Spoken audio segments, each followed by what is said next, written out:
Ito po ang aming pangalawang paglalakbay ng aking partner na si Flor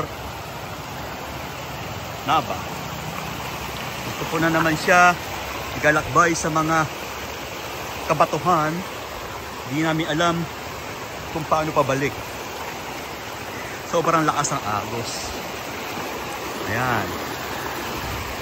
Pupunta po kami sa falls ng Boksit River dito sa Palawi. Yan, nakatawid na po siya. Yan po. Hanggang sa muli. Bye bye.